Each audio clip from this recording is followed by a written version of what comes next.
For PoliticsPA, I'm Steve Ulrich. This is Voices of Reason. The State Treasurer's Office. Did you know that's an elected position in the Commonwealth? What exactly is the State Treasurer? What exactly is she responsible for? Today we'll talk with incumbent Republican Stacy Garrity and Democratic challenger Erin McClelland about the job, about what it means for ordinary Pennsylvanians, why you should vote for them in the November general election, and much more. Also, our Powerhouse Roundtable will talk about the ever-increasing presence of women in politics in the Commonwealth. Thanks for joining us. This is Voices of Reason.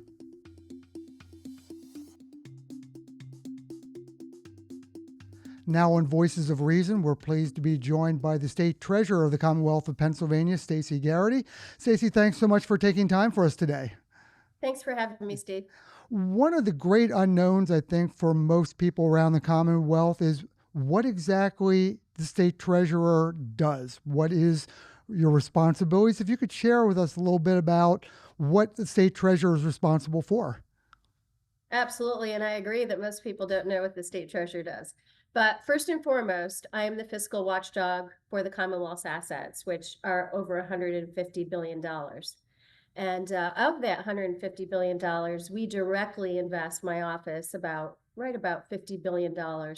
I sit on 17 boards and commissions, and the big ones are the pension boards, CSRS, PSERS, PEMERS. I also manage our great consumer programs. So I always talk about unclaimed property, $4.5 billion.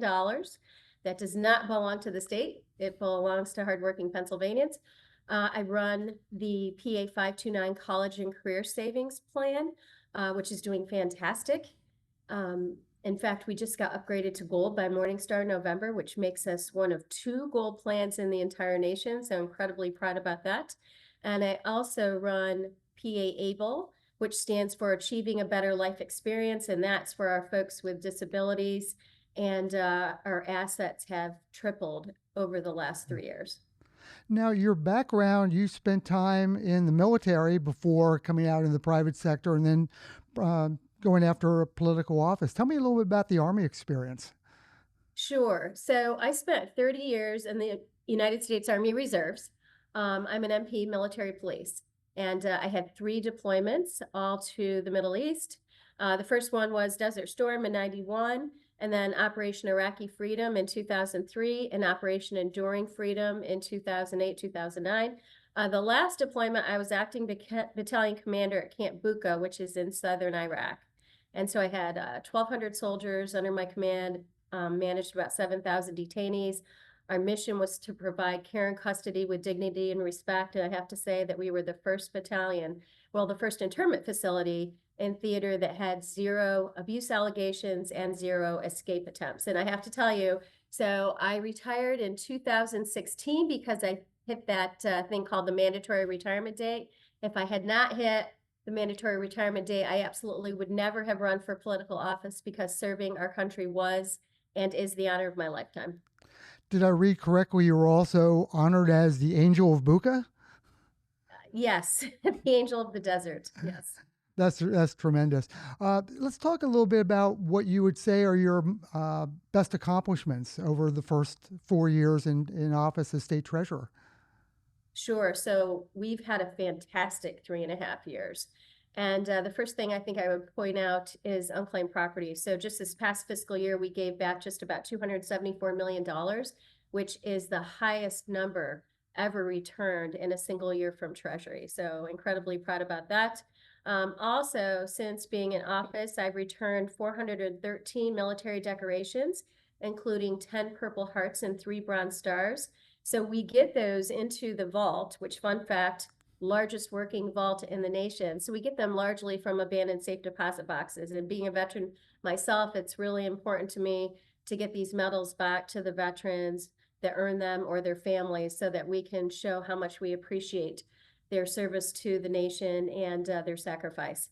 Also, as I mentioned, PA 529, we hit the gold record. So one of 2 gold plans in the entire nation. We have about $7.5 billion of assets under management. The other thing is we've had several fee cuts. And so at the end of this fiscal year, we will have saved $11.5 million right back into the pockets of hardworking parents or grandparents that have accounts with us. And then PA Able, so that's a relatively new program. It's about 7 years old. And again, it stands for Achieving a Better Life Experience, and that's exactly what the program does. So Pennsylvania is part of a 19-state ABLE Alliance, and our state has 25% of the assets under management. We just crossed a new milestone, $120 million. As someone who had money in a PA 529 program, got two kids through college, it's an important educational program, especially with the rising costs of higher education. What was able to make Pennsylvania one of two states to receive that gold recognition? Yeah, so it was several things. One was basically the continuity in our staff, because typically they don't like sole fiduciaries. Secondly, just the fee cut. So we've continually, driven down fees. So making our plan one of the most affordable in the nation. As the fifth woman to ever serve as state treasurer, we're beginning to see an ever growing presence in women in state office. Why do you think it's taken so long? Why is it happening now? And why is it a good thing? Well, I'm not sure why it's taken so long, but I know the women, in the General Assembly, those numbers have continued to increase. Women running for judicial office, they have continued to increase. And so I think, women tend to be a bit more results oriented. Not to say that, the men I work with are not, but I think I see that, both when I was in the private sector and in state government. I think that's a trend. And I think we're going to see more and more, women running for office. One of the things that you had a response to after October 7th was increasing the investment in the Commonwealth into Israeli bonds. And some of your opponents have criticized you for that. Can you tell me what the thought process was behind that? Sure. So after the October 7th horrific, slaughter of 1,200 innocent Israelis, Israel Bonds contacted me, and we immediately invested another $20 million. Now, to be clear, we've been invested in Israel bonds since the 90s. So treasurers, from both sides of the aisle have found that these are a great investment. They have never defaulted. They pay an above market return. And, put simply, I think that democracy should stand with other democracies, and that we should support our greatest ally in the Middle East. And, Hamas, their agenda has been since 1948, the total eradication of Israel and the Jewish people. And, put very simply, if Hamas stopped fighting, there would be no more war. If Israel stopped fighting, there would be no more Israel. And, also, I will mention that of the money that my office directly invests, this is, about 0.1%. When you talk about the state treasurer position, like you said, you are the watchdog in some respects, and your job is, as I understand it, pretty much make sure that every expenditure coming from the General Assembly is constitutionally proper. Is that correct, or am I misspeaking? Yes, we need to make sure it's legal and correct. So last year we found Governor Shapiro making a payment to Mike Verb in that respect. Is that something that the state treasurer gets to step in and say, no, that might not be legal, question whether or not the steps should be taken to make sure that that qualifies? Where does the state treasurer factor in situations like that? So if we see a payment and, and we're not sure, we always reach out and ask questions. And I think these particular payments were from an insurance fund, a different pot of money. But we always reach out and question. I have a fiscal review department, and we review every single payment that we make, which fun fact is 3 payments a second. Didn't know that. So when you talk about your race upcoming against your Democratic challenger, Erin McClelland, what do you think separates you from your challenger, and what should those who may not know much about the state treasurer position look for when they go to the ballot box in November? Well, I would say what separates me is that I have an actual record, which you've allowed me to talk about. So I have a record. Also, my office, I'm going to tell you a quick story. When I was elected, of course, it was a big upset. It was a big surprise. And so in preparation for the swearing in ceremony, I reached out to the former treasurer, Joe Torcella, and I said, I would like you to speak at the swearing in ceremony. And he said, oh, Stacy, we don't do that in Harrisburg. And I said, well, maybe we should. And then I explained that I want to do it like a change of command ceremony. I want to give you the opportunity to thank your staff and talk about what you were most proud of. And he said, well, let me think about it. You're going to be under a lot of pressure to change your mind. And I said, Joe, you don't know me very well, but I will not be changing my mind. So he did end up speaking. It was wonderful. And then subsequently, I asked Governor Wolf to put Joe back on the Peasers Pension Board because he was definitely a champion for reform on that board. And also, I have to tell you that I kept his staff.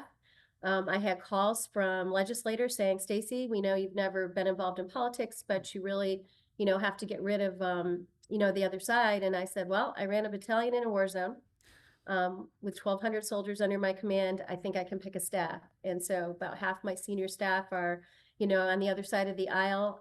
And I'm very blessed. And I think one of the reasons that I've been able to break all these records is because I kept the highly qualified people that were there.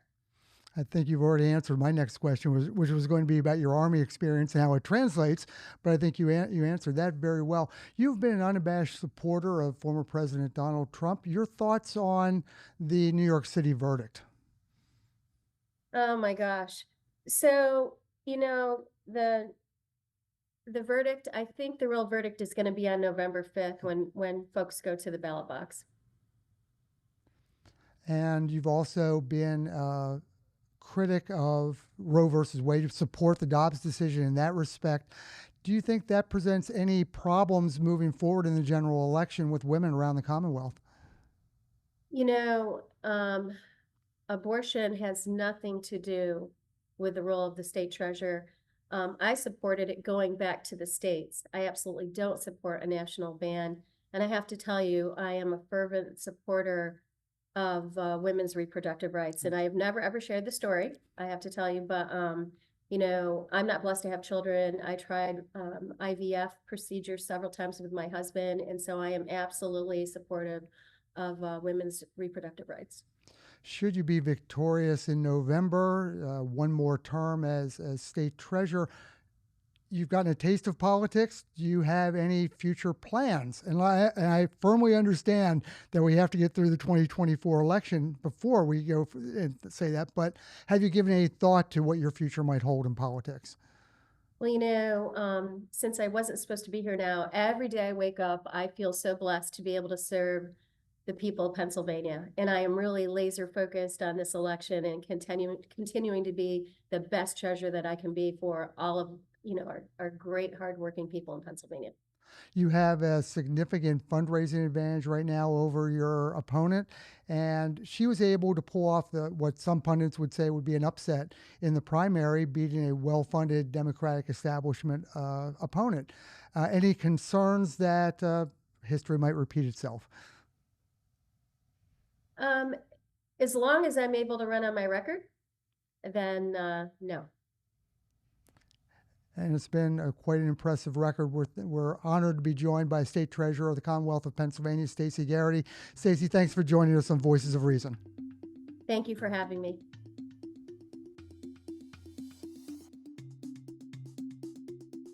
Now on Voices of Reason, we're pleased to be joined by the Democratic candidate for Pennsylvania State Treasurer, Erin McClelland. Erin, thank you for joining us today. Oh, thank you so much for having me. Can you tell us a little bit about yourself for those who may not know much about you? Yeah, sure. I was born and raised in a little deindustrialized steel town that still actually has one working steel mill in the outskirts of Allegheny County. It's the Allakiski Valley. I live in Natrona Heights. So it's a very working class background, 4 generations of organized labor behind me. My great-grandfather was an organizer for CIO at the turn of the century. My grandfather, a steelworker at Pullman Standard. Both my parents are labor, as is my brother. So that's a big part of my identity. I have a master's degree in industrial organizational psychology, which is a lot about the behavior of big systems. I spent 18 years working in mental health and substance abuse treatment, started my own clinic. It was the first and only of its kind in the state that was licensed by Pennsylvania. We raised about $2 million in venture funding for that organization, and it was featured twice in Industrial Engineer magazine, so that was something we were really proud of. I spent a year with the Institute of Research, Education, and Training in Addiction. And while I was there, I got to train under former U.S. Treasury Secretary Paul O'Neill. It was right after he left the Treasury. And he brought a lot of that experience with him to the work that he did at the Pittsburgh Regional Healthcare Initiative. And we were working in conjunction on improving outcomes in healthcare and quality and root cause analysis in the greater Pittsburgh area. What inspired you to run for state treasurer?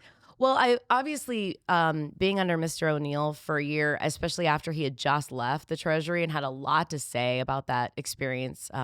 Anybody that heard Mr. O'Neill speak over the years knows that he was very honest and and really put it out there. So he talked a lot about the job. He also talked a lot about economics and sort of an old world view of policy and being an honest broker. You know, he had worked for Kennedy and Nixon and Bush. So he was on both sides of the aisle and had a very pragmatic view of problem solving in government. And when he was with the Veterans Affairs, he was did a lot in systems work as well as Office of Management and Budget. So I learned a lot about how we used to solve problems in a very pragmatic way before it had to be confined to 280 characters on Twitter, which is a whole new world for policy. So I'm kind of old school that way. And I love this position, because we tend to flirt with, dance with the devil on neoliberal privatization and deregulation every 20 years or so. We did it back in the early 2000s, both sides of the aisle. We're doing it again. And I am very much against that. I see a great deal to be alarmed about in what we're doing. We just found out that the FDIC increased the list of banks that are in jeopardy today.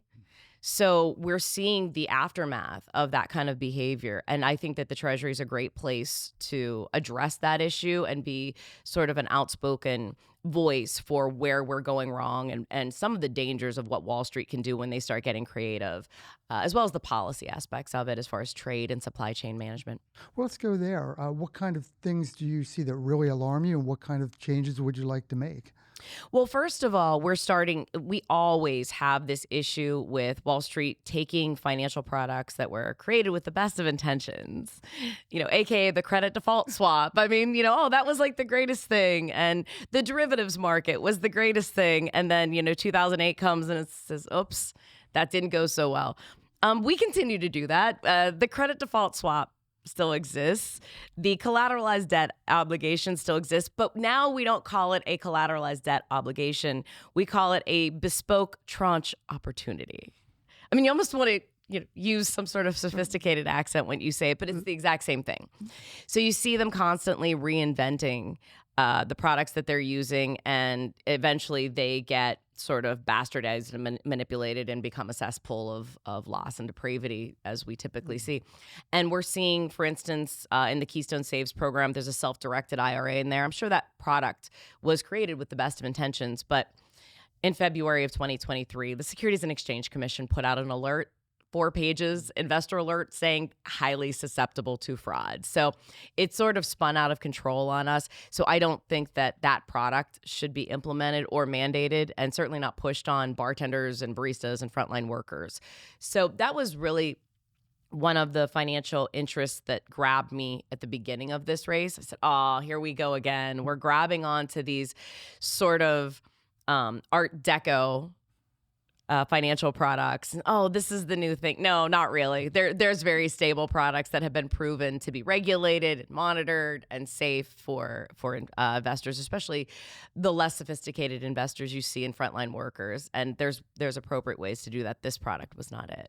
So the state treasurer, as I understand it, is charged with making sure that the expenditures coming from the General Assembly are put into place by you write the check. Exactly. Yeah. So if Is the state treasurer's check and balance in case the governor wants to do something that necessarily hasn't met with the approval? Used to be.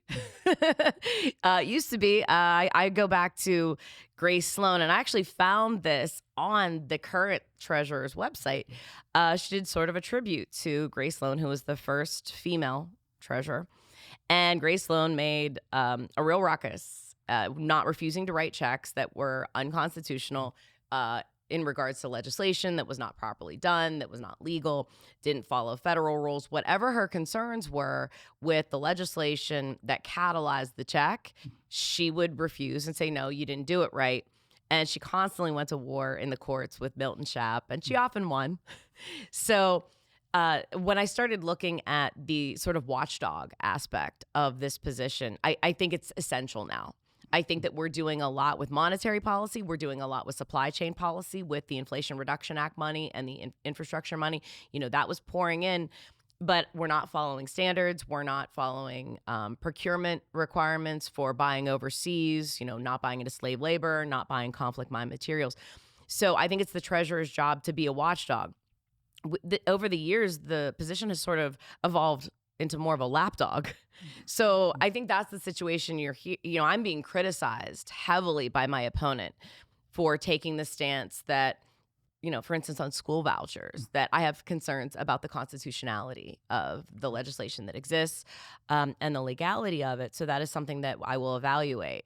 And if it's problematic, then we will, put it to the courts. My opponent is highly criticizing, saying that I'm vetoing it. No, I'm not taking veto power. I am using the oversight power of the Treasury to write or not write the check and allow to be challenged in the courts. That is traditionally what the job was. Now it's transformed into a lapdog for the legislature or the governor. Those coffers, that $163 billion, it's not filled by the governor. It's not filled by the legislature. It is filled off the sweat of the eyebrows of the working people of Pennsylvania, and they deserve every penny to be accounted for and put forward in a way that is legal and constitutional. Since school vouchers is such a hot button issue right now in Harrisburg, what would pass the test in your mind to be constitutional should it be brought to the desk of the governor? Well, that would have to be evaluated by the court, and I'm not a judge. So there's concerns about the discrimination practices that occur in vouchers, particularly for children of color, disabled children. So there's a lot of concerns in how charter schools and religious schools are able to use public money to discriminate against other children. Another issue with it is the disenfranchisement of our rural schools. So in the inner city, you have these alternatives that vouchers can fund.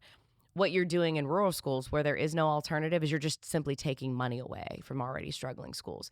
So I don't think that my opponent's comment that vouchers are fantastic is going to resonate with rural voters at all. And schools in rural communities are very much like churches in rural communities. They are community centers. They're an important aspect of the culture, and they're a very centralized area and location for people that live in a more dispersed community and don't live as close together. So you have to be really careful when you start messing with that environment, because you're not just talking about education anymore. Now you're talking about a social construct. One of the jobs of the state treasurer certainly is to invest. Yeah. And what plans would you have for investing Commonwealth funds? Well, we've seen a lot of really, really risky and I would say not prudent investments. At one point, the state was being investigated for putting money in trailer parks and really, really risky real estate deals and things like that. So I tend to want to be more hands-on. I also tend to spend a lot of time looking at what products are sort of running amok on us. I pay a lot of attention. If you look on my website in 2021, just for my own entertainment, I wrote a whole article about invoice-backed securities and how an invoice-backed security scam went completely viral across the entire planet, ended up killing hundreds of thousands of union jobs, destroying companies, and it really wasn't covered at all. The only reason it got caught before it turned into something that was a true calamity was because an insurance company said, we're not going to bankroll and we're not going to insure your debt anymore, which is what didn't happen with AIG in 2008. So if anything came from 2008, I don't think we've learned much, but the insurance companies seem to have learned that they're going to be the ones holding the bag. So they're at least triggering more of a watchdog approach than they used to. So that's where I look. But I tend to look, being in a psychology field of complex adaptive systems, where are the weaknesses and where are the checks and balances that are actually working? The ratings agencies have gotten better. The SEC has gotten better. I don't think they're where we would like them to be as true watchdogs, but so that's how I look at investment. I also look at the deregulation George Bush did. And a lot of the problems that we see in pension investments start with him deregulating funds of fiduciary responsibility and saying you could do all of this high risk, venture stuff with pensions. It used to be illegal to do that. And if you look at the trend lines, our pensions were much more stable before we were doing these really high risk investments and stress of diversification.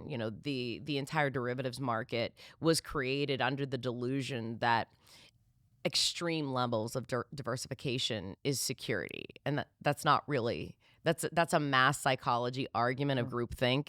It's not really good investment strategy because a dollar is a dollar. So I would look more toward what we did before the deregulation, and I would take the aspects of that deregulation very seriously and look at it cautiously. There's been some conversation about Pennsylvania investing in Israel. Yeah. Your thoughts on that? Well, first of all, I think that investing in a direct investment in any foreign country has to be evaluated on the whole economic picture. We shouldn't really be doing that with state money. We will have foreign investments tranched into the funds that we have and the securities that we have. So anybody that says, well, we're going to completely divest in anything is not telling the truth, because that means you would have to needle down into one security that probably has thousands of different, aspects to it, mortgages and bonds and all these things. So the idea that you're going to sit there and needle down into all of that and throw out the little pieces you don't like is sort of absurd. However, with Israel, what caught my attention was last year in March, their entire public sector workforce walked out in protest of the judicial reforms that were happening. Then by the summer, the hospital workers walked out. Well, that is massive destabilization. Mm-hmm. And not only did I think that, but Hamas clearly thought that, because was, I believe, the impetus to the strike.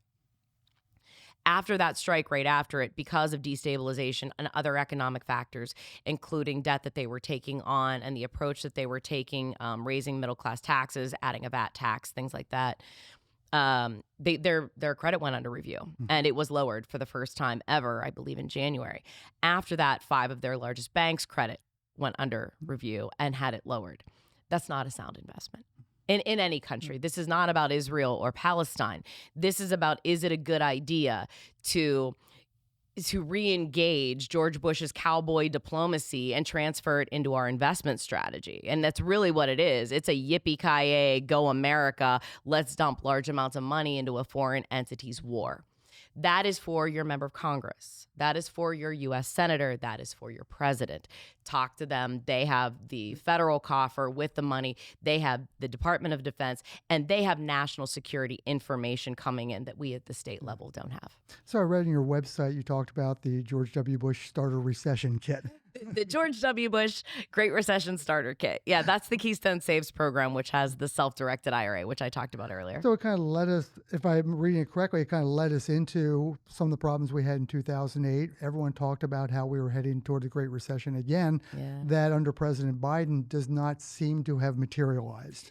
Yeah, so I think that, well, first of all, what happened in 2008 was created by a Wall Street and a derivatives market that had gone completely unregulated. And let me remind you that there was only one person in the entire planet that was actually screaming for regulation of the derivatives market, and that was Brooks Lee Bourne, who was running the Commodities Future Trading Commission back then. Mm-hmm. And she was sort of yelling about this, and everybody was like, be quiet. You're making noise, you're causing disruption. She was the only one saying this is a problem. And when I talked to Mr. O'Neill about the derivatives market, he really, and he was such a brilliant economic mind, looked at the derivatives market and said the biggest problem was when we eliminated Glass-Steagall, and suddenly the commercial banks and the investment banks were allowed to interact in a way that they had never been allowed to interact before. The derivative from the commercial market didn't follow into the investment market, which means that you had a mortgage that was done over here on the commercial side. Maybe you were giving a $400,000 house to somebody that made $40,000 a year and didn't have good credit. They weren't seeing that in the security. So that was really the cause, and that caused the collapse of the financial market as well as the housing market. That was 2008. This level of inflation and what we saw after the pandemic was completely different. This was a supply chain issue. Suddenly we realized that cheap labor wasn't so cheap when it's overseas. It was really hard to get materials, so prices went up. After the pandemic ended, we had a jobs explosion. We did have sort of a mini New Deal approach to investing in our economy at the government level with the Inflation Reduction and Infrastructure Acts. We saw the president employ inflation reduction strategies, the quantitative easing, things like that we see. What was amazing about this economy is usually when you see that in a really hot economy, you see job rates slow down, the job production slow down. That didn't happen here, which is a first in history. It's really dynamic to look at this economy and what it's done. So this was a completely different thing. But what I will say to anybody that's been screaming for jobs, jobs, jobs since we went into a trade deficit on August 13th, 1971, is since then, wages have severely stagnated, and we've continuously moved jobs overseas and got more and more of our product externally and not domestically. You got what you wanted. We're making jobs here now. We're making it in America now. But that raises costs. Right. When you make it here, it's higher labor costs, it's higher healthcare costs, it's higher cost of living than if you're making it in the Xinjiang province of China, where we have 1.2 million people in slave labor camps producing solar panels. So that is another thing that has contributed to inflation. On top of that, you have corporations after the pandemic, they knew prices had to go up. Well, the cost of a worker at, a General Motors plant went up 6%. The cost of a car went up 30%. So that's just price gouging. So those are the dynamics of this inflation and what's happening right now, which has gone down significantly in 3 years. Joe Biden's strategies have brought inflation from 9% down to 3.5%. So that's in and of itself historical. Let's talk a little bit about the primary race. You were able to defeat State Representative Ryan Bizzarro out of Erie County. Yes. And we talked off air, and it was fascinating to listen to how you knew very early on, although there may be statewide pundits who felt differently, you and your campaign knew very early on that on election night that it was going to be a win for you. Yeah, because we can do math. And the math was basically turns into an Allegheny County number. Yeah. In a Democratic primary, and I do take a lot of pride being from Allegheny County. We are a turnout monster in any race, but in a Democratic primary, when a lot of the other counties see a suppressed turnout, we usually explode in that, and we usually have very hot contested primaries. And in this case, we had the congressional 12th district, which was Summerlee, who had a primary. We knew that was going to drive turnout. There was also a Senate and a House race in that district. So we knew that was going to help drive what would already be a good turnout base. And then there's the areas surrounding Allegheny County, which Allegheny County candidates tend to do very, very well in. All those collar counties where you have Johnstown and you have Aliquippa. So you do have some population centers, Butler. That helps drive it. And you can see in the map that bleed actually did a lot better than we even predicted. And a lot of that also had to do with being a woman on the ballot. 60% of that turnout was predicted to be women. And what we know is that since 2016, women have started voting for women. And since the Dobbs decision, now even men are voting for women. You think back, and we talked about how sometimes you have two statewide candidates, one from Philadelphia, one from Allegheny County. And the typical statewide voter may lean voting for someone outside of Philadelphia. Correct. Here at Allegheny and Erie, and that probably worked to your advantage as well. Yeah, there's just the Erie primary vote was predicted to be about 2% of the total vote, where Allegheny's was 25%. So if you look at the margin that gives me just from my home county walking out of the gate, it's pretty significant. And that's with nobody knowing anything else. And then you look at the areas around Allegheny of collar counties, where the areas around Erie are a lake, Ohio, and a largely national forest. So even in the areas where my opponent beat me, it may be like 120 votes, where like I think I beat him in Allegheny County with 86,000. I think it was 83,000, something like that. So it's a little bit of a difference. Have you been able to consolidate establishment Democrats around you who supported your opponent during the primary? Yeah, no, it's gone really well. All the unions really endorsed him for the most part. I only had a couple union endorsements in this one, so they've all come on board. AFSCME was the first to endorse. ATU had already endorsed. So we have a number. Some that have already come in, but we're not announcing them until the organization announces. So, but yeah, from that level, it's been great. We've had a lot of elected officials reach out, offer help. Money's starting to really come in. The party's been, really great. We just had state committee, so I got to go up and speak there and talk to a lot of people. And yeah, some of my opponent's biggest supporters have been very kind and gracious, and it's time to move forward. Is the money gap that you noticed during the primary, and that could very well be a factor in the general election, how do you think you were able to overcome what some would say was something that was insurmountable? Yeah, I would say that I worked unbelievably hard. I was in the streets of all these counties as much as I could. I also went around the party. I didn't have the party endorsement. And while there were some parties in the counties that welcomed me in, even though I wasn't endorsed, they were like, no, we'll let it play. I did work around them, and I found infrastructure outside the party. And that, I think, is going to be immensely valuable to me in the general election. In addition to that, I think that we spend money badly in these races. It's a new world out there with social media. The electorate is smarter and more engaged than it's ever been. And there's really ways to do this that I think we did. And I'm not going to talk about them because I'm not going to show my cards. But I think we made some they were gambles, but they worked out. We gambled on some new ideas, some new data, and ways to capture as much value for every dollar of that $65,000 that I put into this race. And with a close to 9-point win, I think we captured a lot of value.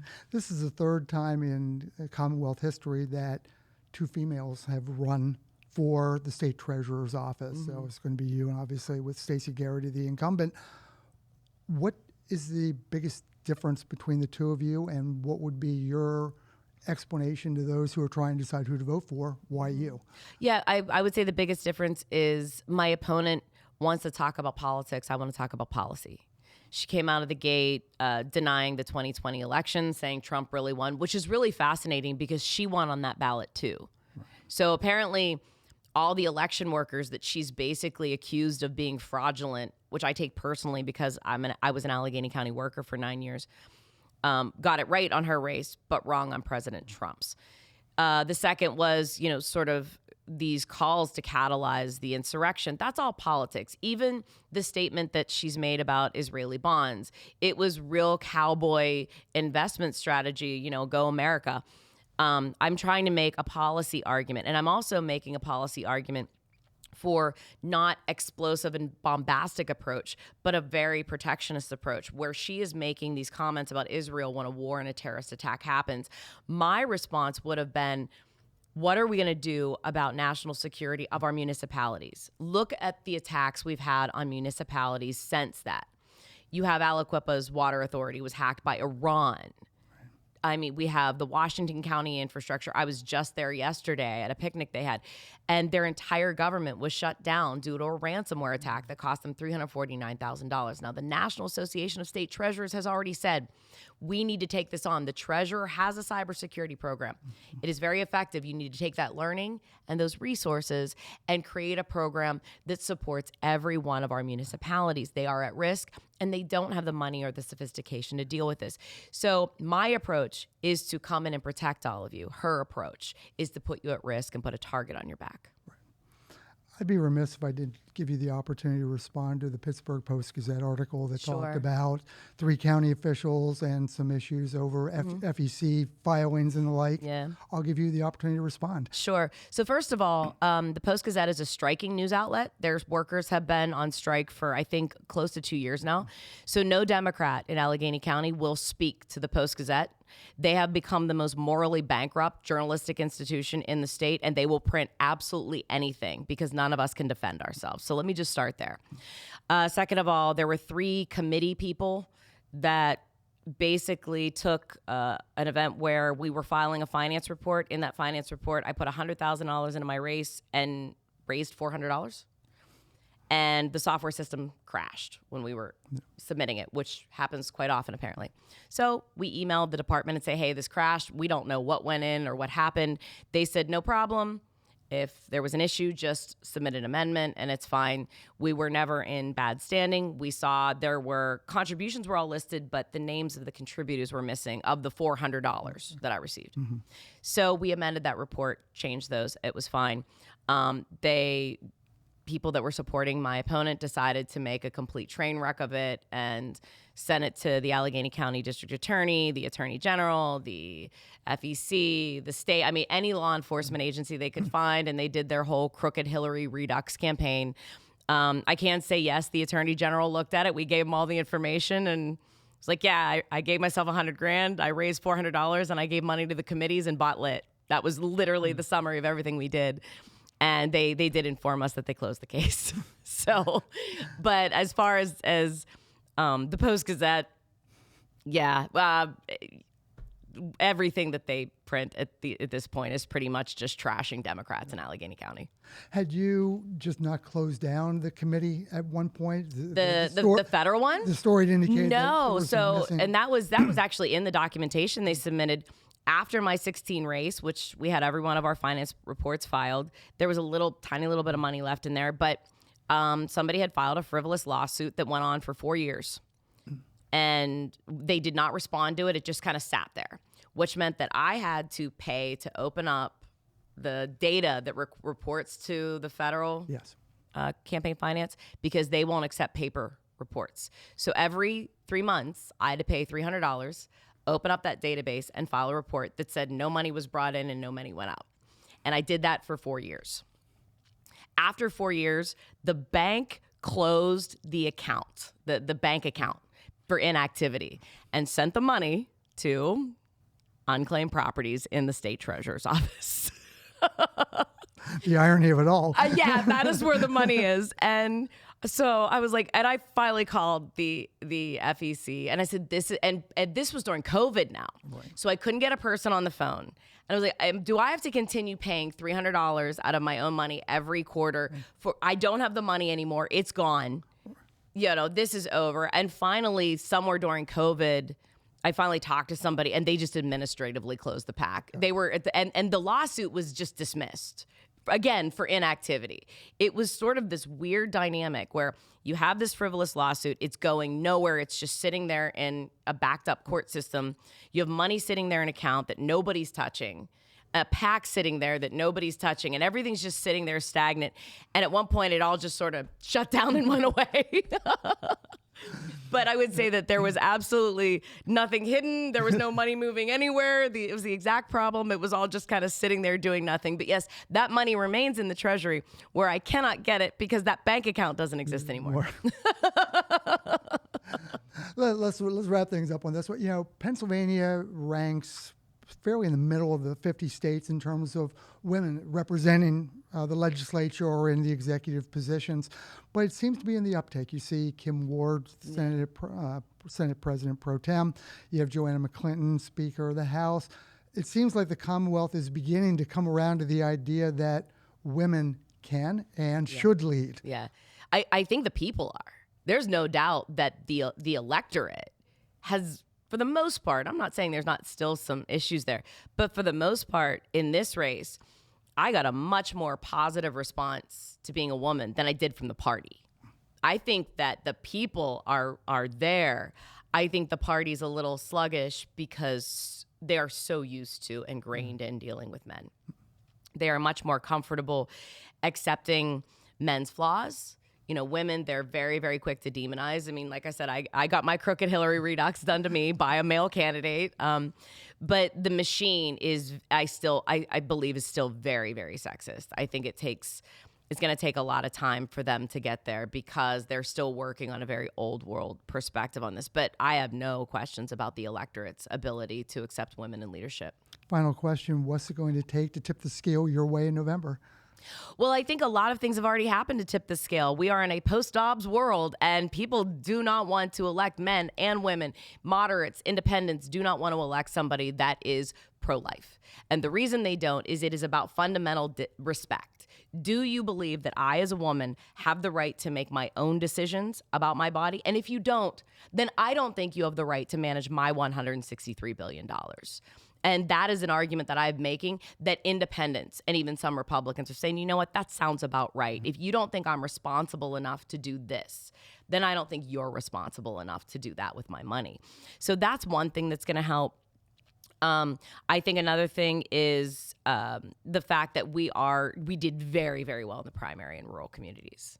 Very, very well. And I was even surprised how well we did. And I think the fact that we are fighting for rural schools where my opponent is willing to defund them and move that money to the cities is going to really hurt her in those areas. I also don't think that there are conservatives or Republicans that like the idea of putting state money in foreign wars.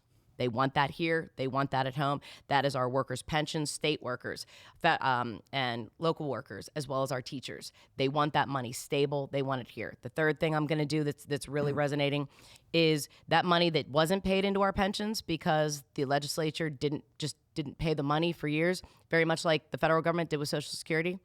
That money was written off. We just pretend that it doesn't exist. That is money that is owed to those pensioners. And I'm going to fight to have that money put on the state's balance sheet as a debt so we can get somebody that actually runs for governor and legislature to pay it back. Our thanks to Erin McClelland, the Democratic candidate for state treasurer, for joining us on Voices of Reason. Thank you very much. Thanks for having me.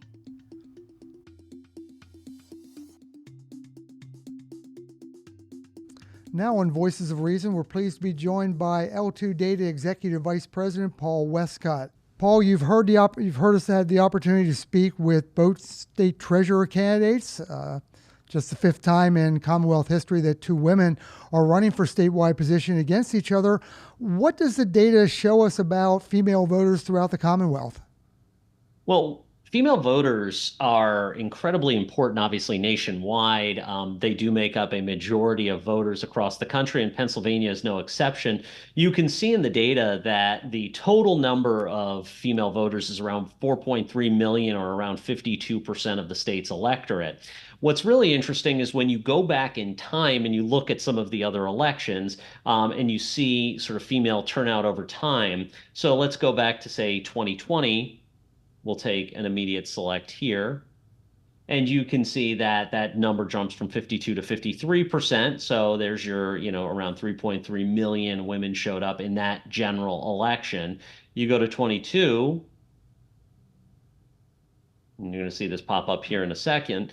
And you see it drop down a little bit, but still staying around the 52 to 53% range. So women do make up the majority of voters across the state. Now, one of the things that we have looked at that's also been rather important is looking at the number of registrations of women. And you can look over time with this as well. So one of the things I'm going to do is I'll go in here.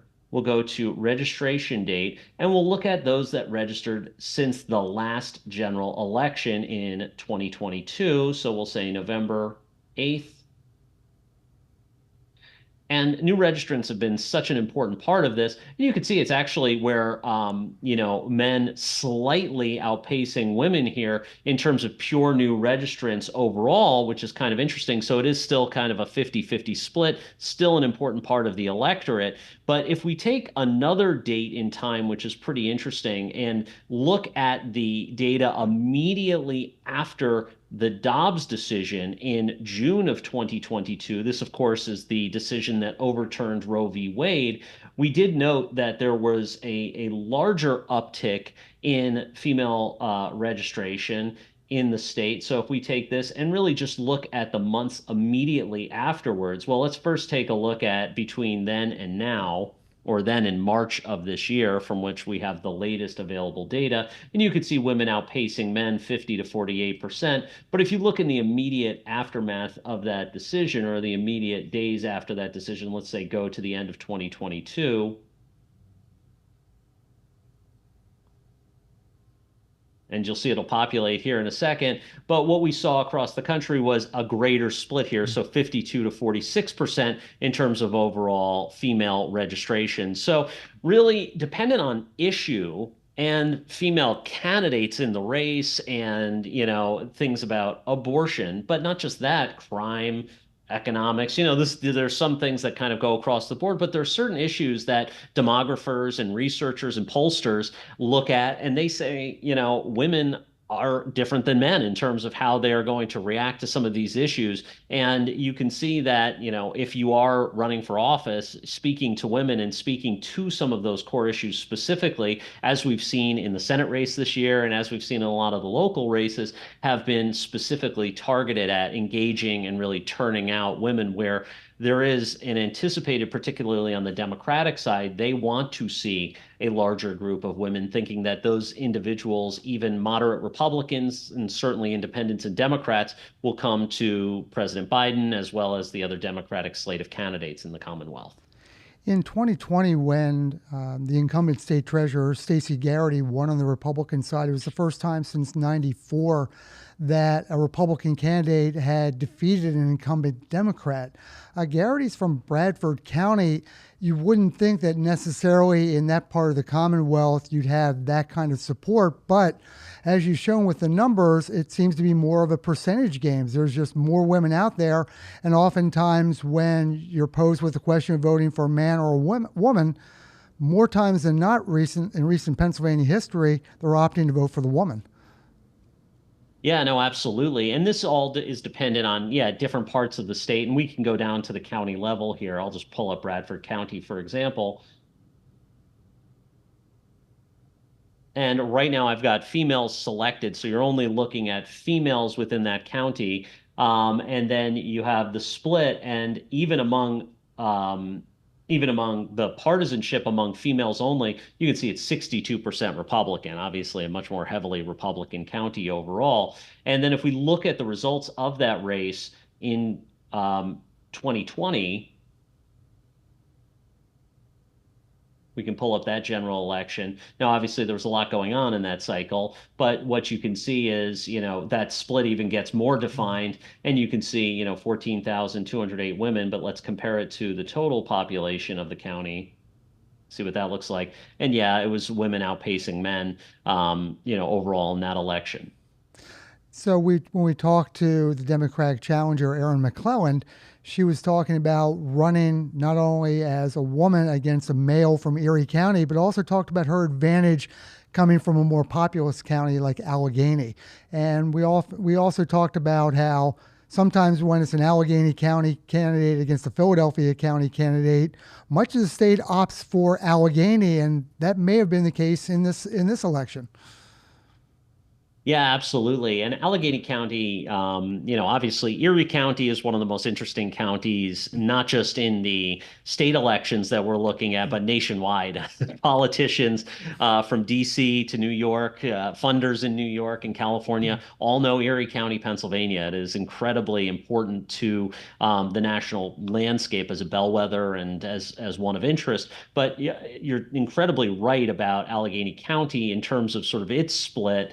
And as you can see, there's more blue. There just tends to be more Democrats within this area. However, that has changed over time, and the gap has narrowed a little bit. But if you take to account here, you look at the gender split, you could see 52.5 down to 46.9%. So really, again, just turning out women overall is going to be incredibly important, and it's more important for Democrats more than anything. But you want Republicans to be able, if you are a Republican, you're going to want to turn out women who are going to be more of that independent or Republican mindset, which you can find really anywhere in the state.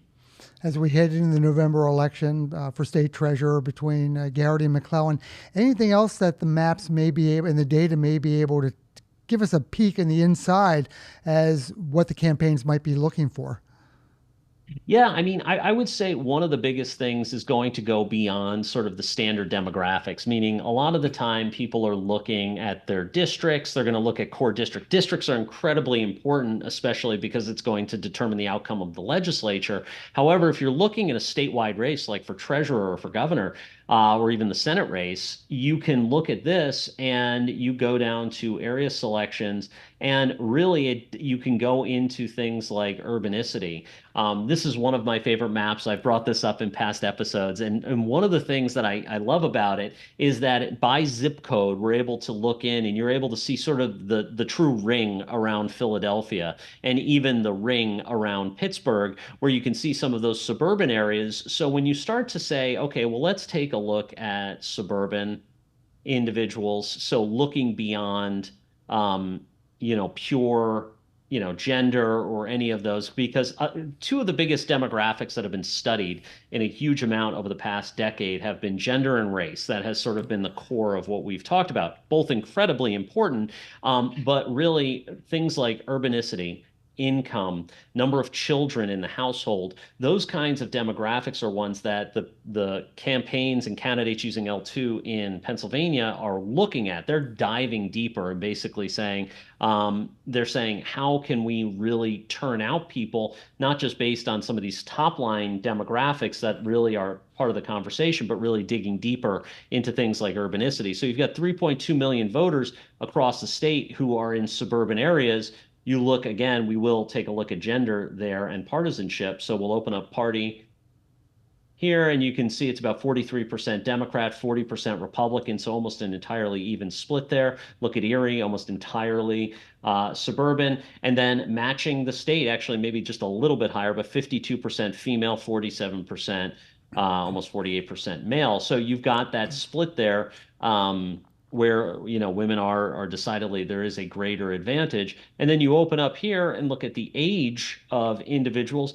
And while, they're going to be heavily older, you are going to see some older individuals, the suburbs are a little bit more spread out. You can see it's almost identical between some of these other age breaks that we have here. So you do have younger populations kind of circulating in. And one of the things we've learned from both surveys and looking at the data, when you look at, say, Gen Z, and millennials, they tend to not necessarily fall into the buckets that you think they do. There's lots of survey work out there that, lots of people over the last several months would say, oh, a Gen Zer would feel this way about abortion or this way about Israel. And surveys have shown that that's not necessarily the case. And that's why you need to look for other things within the data.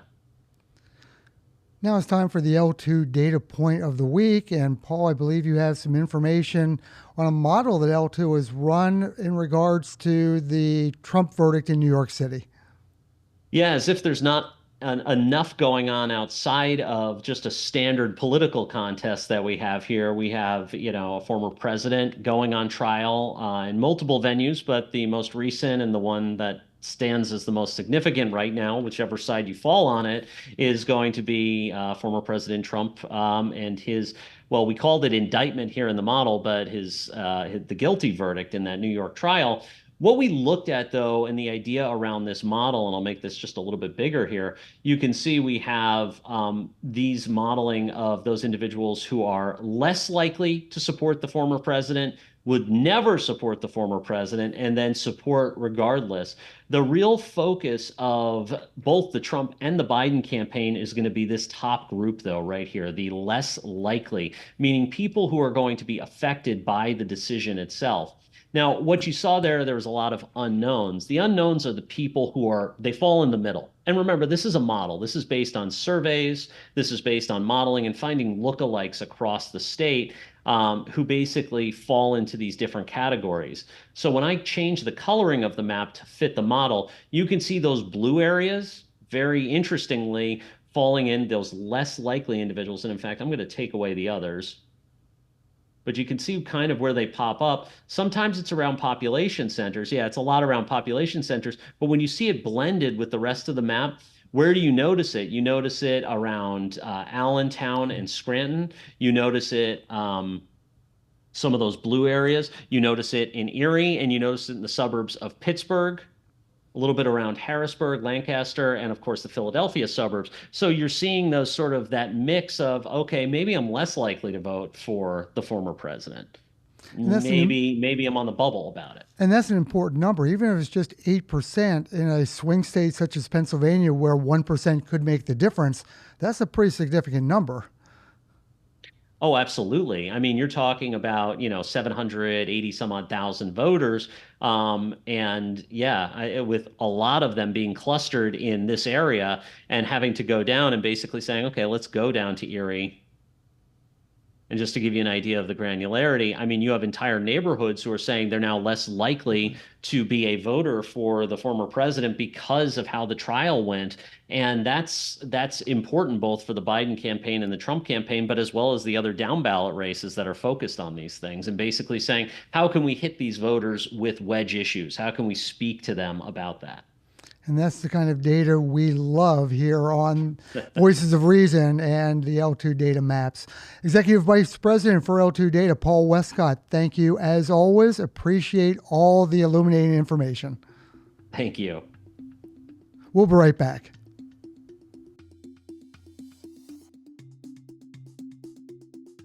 Good afternoon. I'm Beth Ann Rosica, and I'm excited to host this episode of the Voices of Reason Roundtable discussion. Our topic today is women in politics.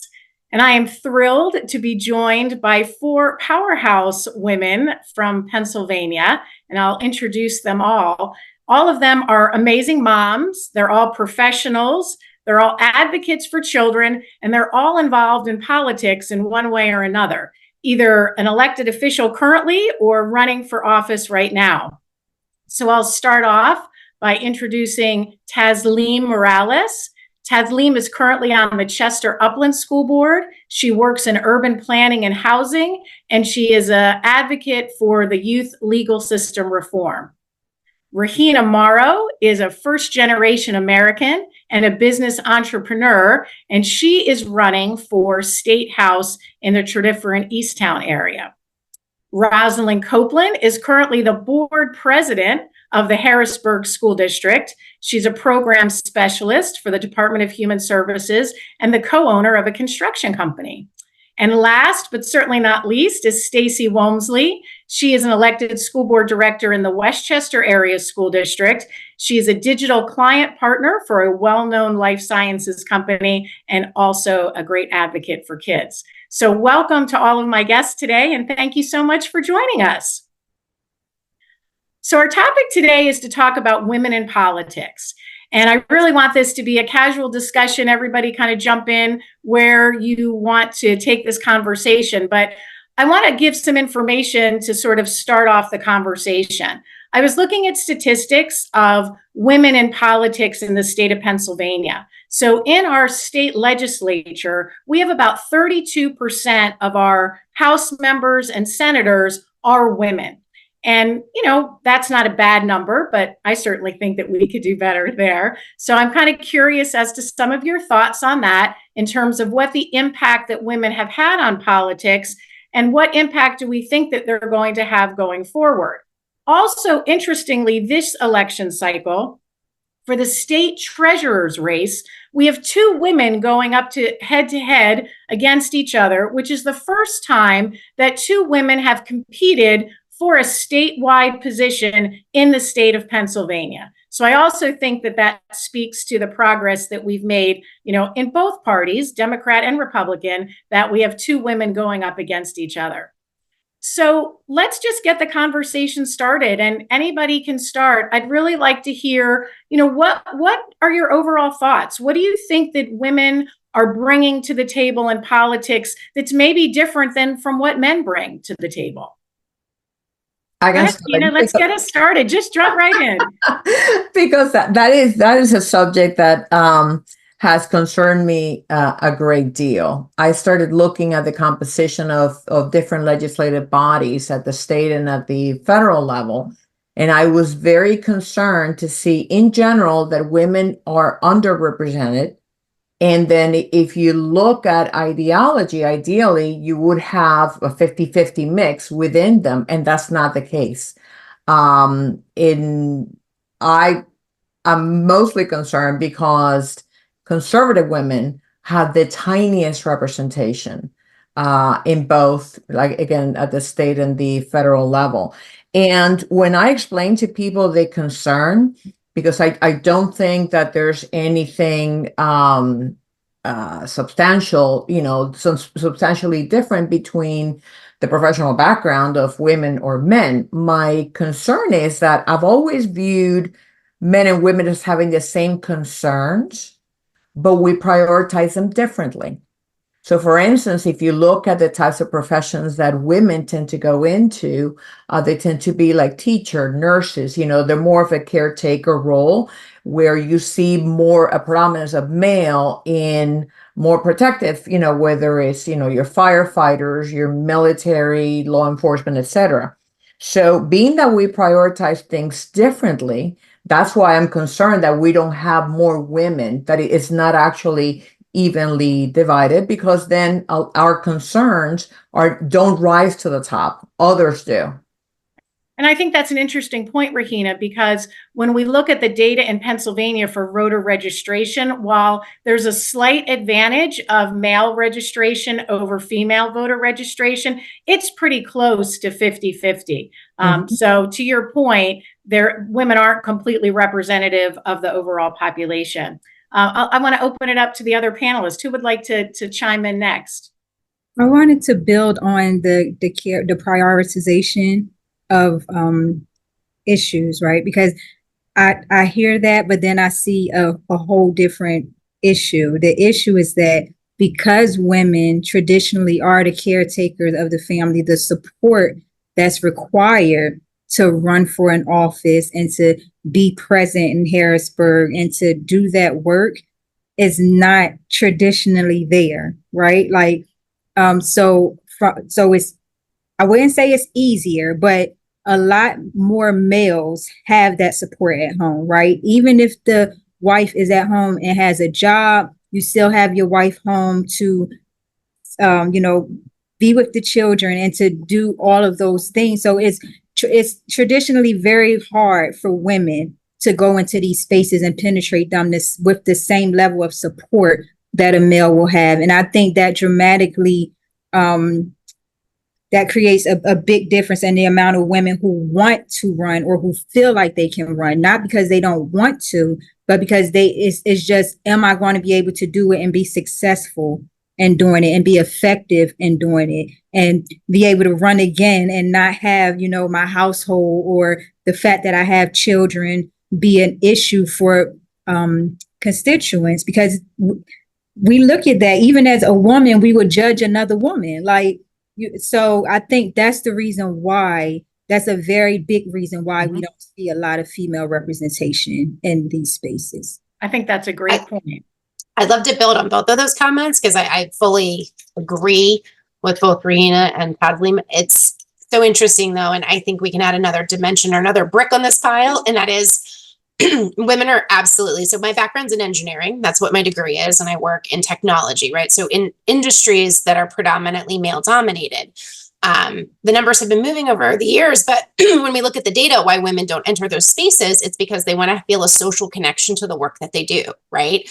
And so I think women sometimes aren't keenly aware of the impact of especially these local offices and how it really does drive politics at the national level by being engaged locally. But the other thing I'll just add to this is the consideration for women and how women are treated when they do enter this arena. And that is something I certainly experienced 3.5 years ago when I got started. School advocacy was the platform that got me involved, and I was diminished. I was cast aside by members of my community, both male and female, because I didn't want to be bothered with my children at home, which couldn't have been further from the truth. I was advocating for them. And then the use of my children or involvement for my children was weaponized. Well, she's just trying to serve her children, right? So it was like, no matter what angle I came to the arena in, it was twisted in the ugliest possible way. And I definitely saw that. I can only assume because I was running against 2 male candidates in my region and in my party. And those accusations were not leveled against them. They were only leveled against me. So I think that there is still some societal bias against why women do get involved when they do get involved. Because here we are, women who all stepped forward. And I'm sure we especially to the point about criticism, right? We got unfair and an undue amount sent our way that would not be delivered to male candidates in the same positions. Thanks, Stacy. Roslyn? Yeah, I was going to say, I just want to build off of just in representation. I know it's hard for women, but I represent also with now married, but being a single mother in a home and building, I think it's a hard fight, because a lot of women who are considered, the head of that household, right, being single, trying to raise, children. And then if you even look at it biblically, it talks about with the father, God speaks on the main male being the head of a household. So sometimes that even pushes women back alone, just to not want to speak out, to use our voices. So this space actually just opened the door for myself personally, is saying, being single, now married, but in that space of not wanting to really speak out and not understanding it, but educating yourself on why it's important to represent your household, whether male or the female, because we both, it's like the man, you need a woman wants to know the man wants a woman, and we need each other really to see the whole full picture. So I could say, coming in this race, for me, the uncomfortability, right? One, running the race, because this is something I would have never thought or imagined in years of even coming into this space of political or fighting against things, until you really see it when it happens in your home, and saying, well, how many other families and women that are actually experiencing this, and no one's speaking out, and we continue to sweep things under the rug. We don't want to know what's going on. So watching your own child, go through experiences, and it's like, no, this is impossible. But now to get into a space like, wait a minute, I'm not alone. There's other women as well as male that deals with these same things. But as a single mother, I think our struggle is education. We don't take the advantage to really educate systems, understand process, and understand our rights as women, as mothers, as sisters, as just a wife. It's a major job, and it's no turn off. It's a constant movement. So I fight against a lot of, in a seat with a lot of male, members that really have a different perspective. But I think having that open perspective, okay, I'm a mother, I see it from this angle, and this is what I go through, because we're more nurturing, and we want to, be there all the time, but we do have to allow them to open that space. So I felt like coming into this space of politics, speaking to other mothers, educating them on, no, you can do it just as well as any other mother. And I think 2 titles kept us back, because I'm a mother, right? Didn't have all the backgrounds of the degrees. However, I understood systems and politics and laws to understand, okay, well, how can I get out and actually speak? And this gave me a platform to speak, advocate, and say, no, you may not have this background or degree level, but because you are educating the system, now we have the opportunity, even of our governor, who opened that space of, I think he had open the space for even state governed jobs that you didn't no longer need a degree level. It was based on your experience. So this even opened the door for single family mothers to get that experience and that opportunity to really provide, for the home, and speak out and use our voice to advocate. Thanks, Roslyn. So ladies, what do you think are going to be the most important issues in the November election for women, for moms? What do you think's out there? And you can answer that, whether it's PA, whether it's national, whatever election you want to refer to. But what do you think are the issues that are driving most female voters right now? So can I pick this up, because I'm going to do this nationally, right? Because I feel like some of the things that are local are also national as well. Those things are education, those things are reproductive rights, and those things are diversity, equity, and inclusion on both ends, right? The reason why I say this, and I don't know how this is going to be taken coming from me because of what I look like, but I want for there to be open tolerance and acceptance of how others live on both ends, right? So, for example, the LGBTQIA community, right? There is a very big push for tolerance and acceptance, correct? But on the other end of that, there is no push for tolerance and acceptance for those who identify as heterosexual, or for those who identify as Muslim or Christian or have beliefs that are other than, right? And I feel like the reason why we have such tension when it comes to this is because one side is being heard over everyone else, right? And so it doesn't mean that because I disagree with how you want to live your life, does not mean that I have to disrespect you, does not mean that I treat you any less than a person, but it also doesn't mean that you get to chastise me or put me in a different space because of how I feel or what I believe, right? You should have just as much respect for me and my beliefs as I have to have for you and your beliefs, right? So this means that if there is an establishment, right, that is establishing themselves as, okay, I'm Muslim, I am Muslim, I am a Black Muslim Republican. I know all of those things don't even fit together, but that is who I am. And on top of that, I'm a radical Republican, like more of the Ulysses S. Grant Republicans, right? And so I feel that everybody, I don't care who you lay with, I don't care who you desire to be attracted to, but I do care that if I open up a shop and because of my religious beliefs, I don't want to cater to a certain belief. I don't feel like it's respectful for you to force someone into,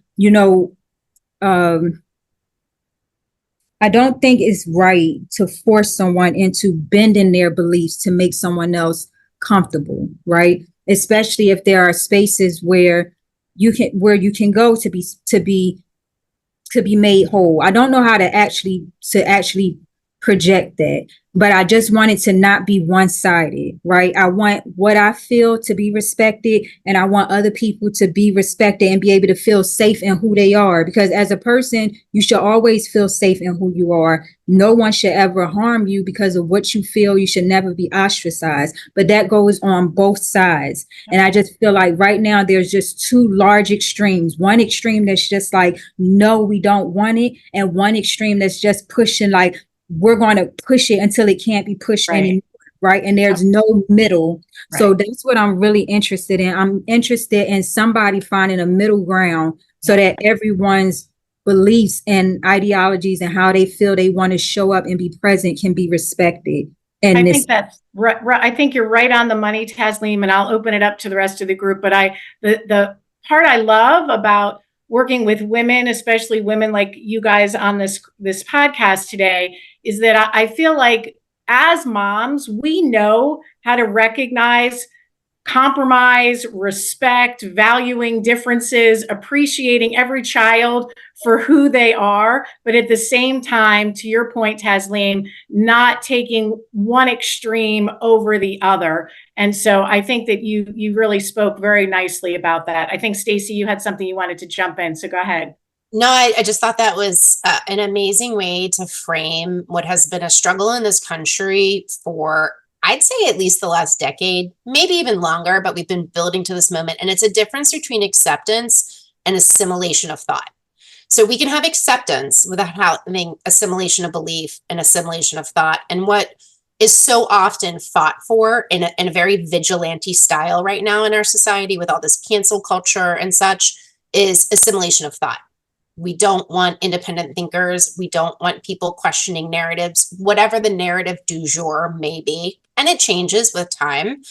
I think if you look back over the last 10, 12 years, you'll see that this has been kind of a recurring pattern. It's gotten more aggressive, especially in these last 4 or 5 years. And it's really unfortunate because it does not drive diversity, equity, inclusion, or acceptance. It creates more rifts. I certainly was targeted by many of those types of attacks when I ran. I continue to be.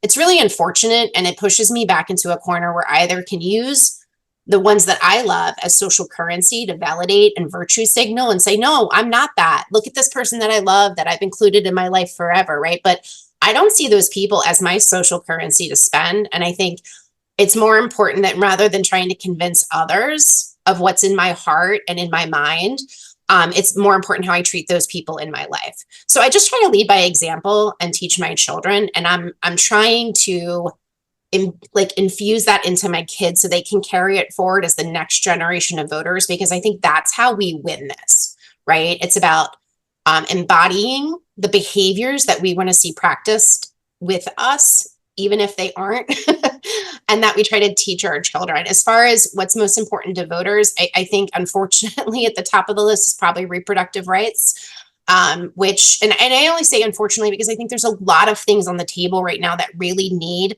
due consideration. I watched my own mother for decades be a single issue voter around reproductive rights, and that's not how I practice my vote.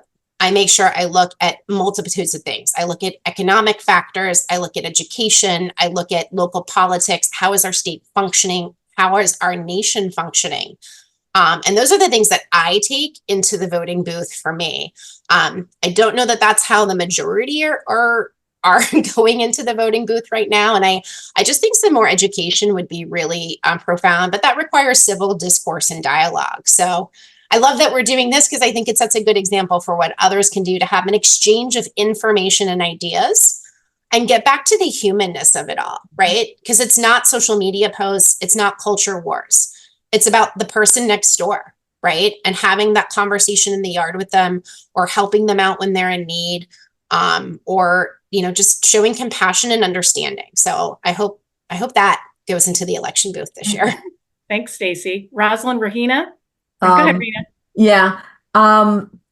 My concern as a woman, as a Latina, and as a first generation American whose family, my parents came from communism. In one generation, they went from being a completely capitalist free society to losing absolutely everything and having to leave everything behind. They left with nothing.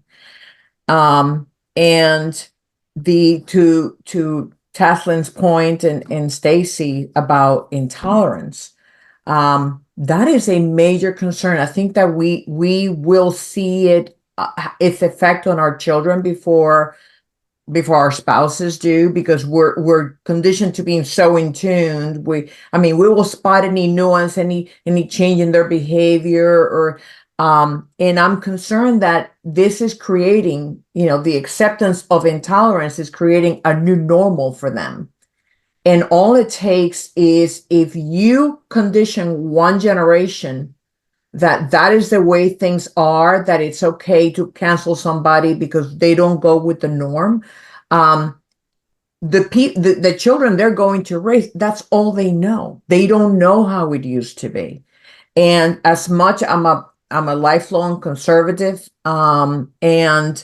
but because I am a conservative, I've always said I will defend till my dying breath the right for somebody in this country to have an opposing view to mine, because that's a very slippery slope. And I think that innocently a lot of people fall into the very subtle, not subtle marketing of political parties, who profit from the division, and they feed it. And whether we're talking about the news, the phone, the social media, most people innocently, they're not even aware that they're being trained to be intolerant because it helps politics. And so I'm extremely concerned. That's why this is not the first time I run. And anymore, I say this, I'm no longer doing it for my kids. I'm doing it for their kids' and their kids, because I even feel like it's borderline with my kids' generation. They're 24 and 25 now. But it's, again, my biggest concern is this new normal that we're allowing to happen. Thanks, Regina. Roslyn? Yeah, and I just want to jump right into that, because I think we just being openly right. We're from Pennsylvania, right? We're across the state. But if we look across the United States, let's be honest, what laws are really equal?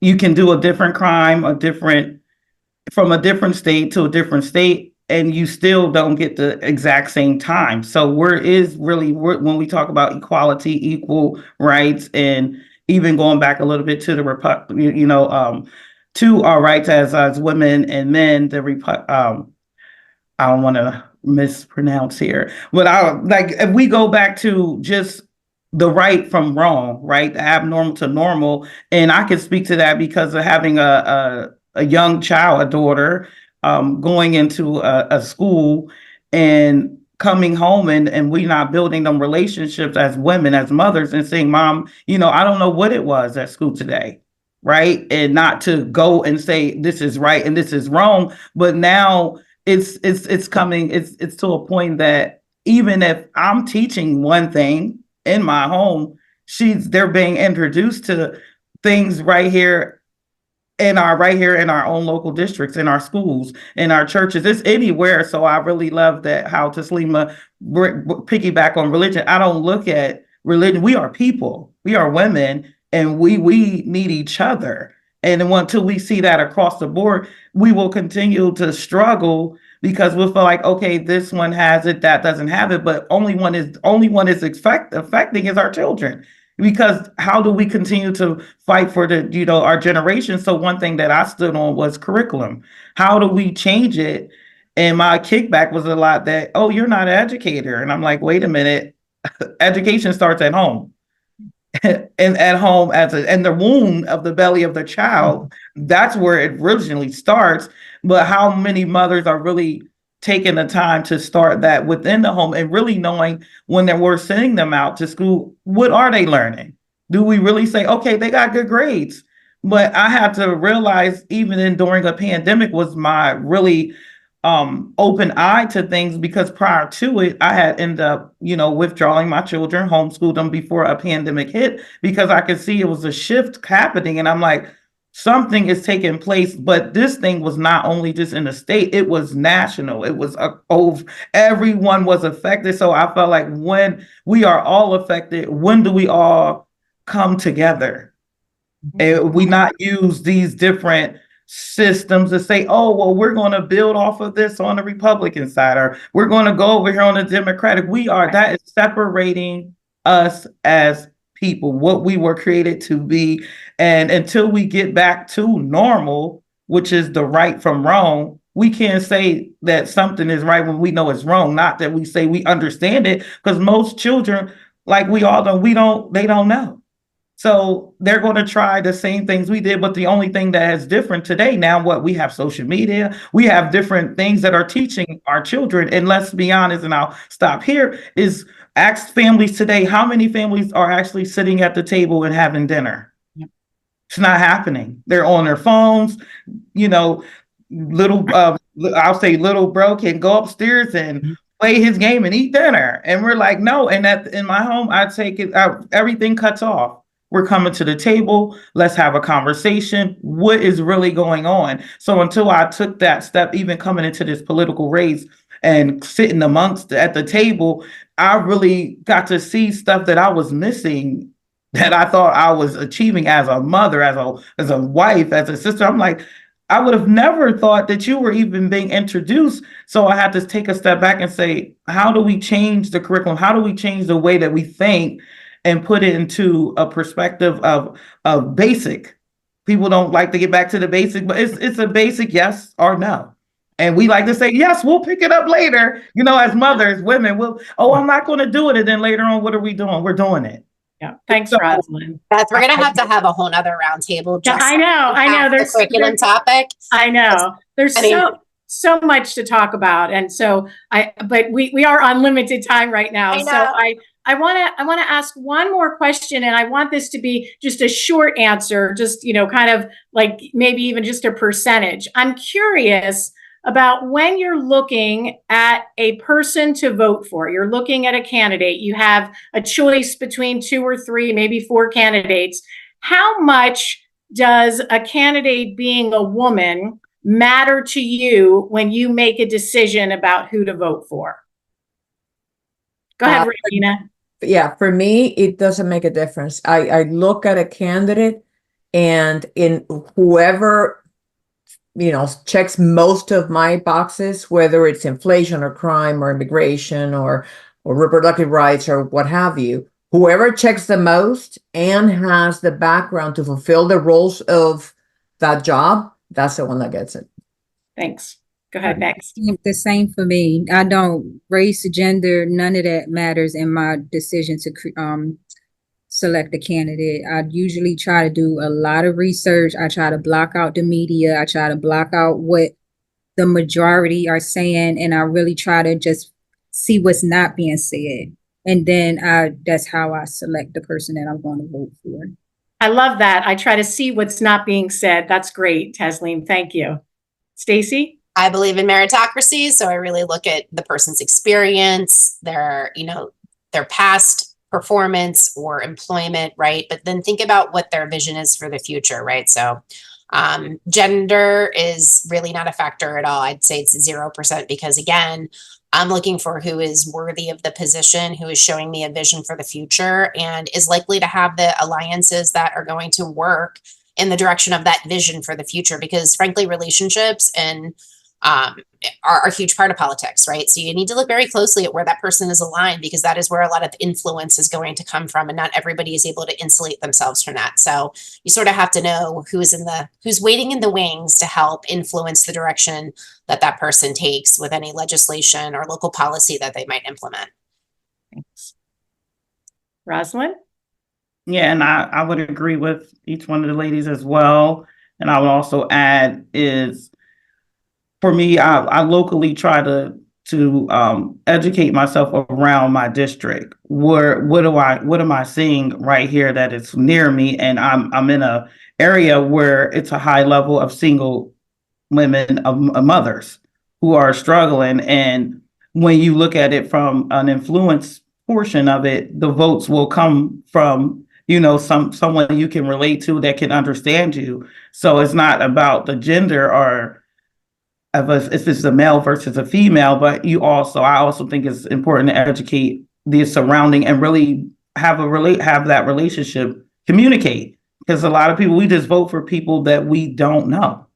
And when do we go to say, hey, can I have a conversation, and give them a chance? I'm always open to first chance, second chance, and then, then we can make up who they are, right? But open the doors to know who's in your neighborhood, who's in your back door. Do we really know, or are we going out further to say, okay, we'll bring, this generation over here? But if we see, I feel like the children today, they can even hold their own platform today, because I have, my child, with the education that she learns, that the words, and just from the experience that she has access to, the accessible devices today, I'm trying to figure out, how did you learn that information? So I would say, again, for me, it's not a gender per se, 0% as well, but also making sure you do your homework.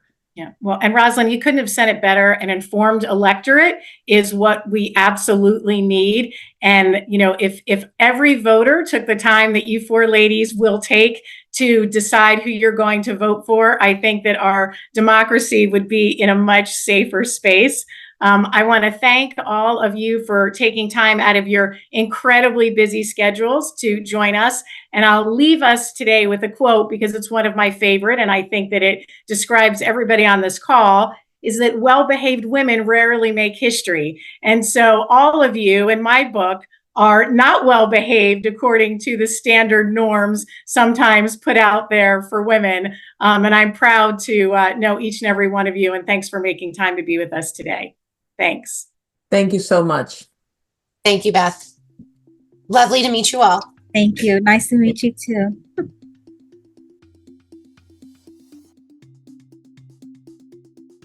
Our thanks to State Treasurer Stacy Garrity, Democratic Challenger Erin McClelland, and our Powerhouse Roundtable for participating today.